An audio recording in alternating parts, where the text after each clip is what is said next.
Hi guys, কালকে ছিল আমার বার্থডে। তো আমি সকাল সকাল উঠে করে এখানে কচুরি বানিয়ে নিয়েছিলাম চানা ডাল দিয়ে করে, আর পনির দিয়ে করে কাবুলি ছোলা বানিয়েছিলাম। এটা খেতে খুবই টেস্টি হয়েছিল। তো আমি এইটাই টিফিন নিয়ে করে গিয়েছিলাম অফিসের জন্য।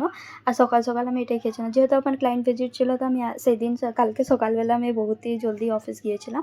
আর তারপরে যেমন ছুটি হয়েছে এমনি ছুটি এসেছিলাম। তারপরে রুমে এসে করে দেখলাম আমার ফ্রেন্ড আমার জন্য এত কিছু বানিয়েছিল, fried rice, chilli chicken, butter chicken, chicken pakora and fish fry সব কিছু বানিয়েছিল। আর রুমটাকে না পুরো সুন্দর করে সে সব ভালো করে ডেকোরেট করেছিল।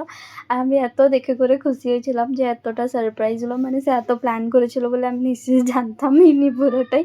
আর তারপর দেখো এখানে আমার জন্য একটা গিফট এসেছিলো। এই গিফটটাও আমাকে আমার ফ্রেন্ড দিয়েছিল। আর এই গিফটটাতে ছিল একটা রিং লাইট ছিল, আর পুরো সেট আপটা ছিল। আমি ফার্স্ট টাইম ইউজ করতে যাচ্ছিলাম এটা, আর আমাকে এটা ইউজ করে না খুবই ভালো লাগলো। অনেকগুলো ফটোশ্যুট করেছিলাম এই রিং লাইট দিয়ে করে কালকে। আরও আমাকে অনেকগুলো গিফট মিলেছে। তো তোমরা চ্যানেলটাকে সাবস্ক্রাইব করে রেখো নেক্সট ভিডিওর জন্য। Bye bye bye.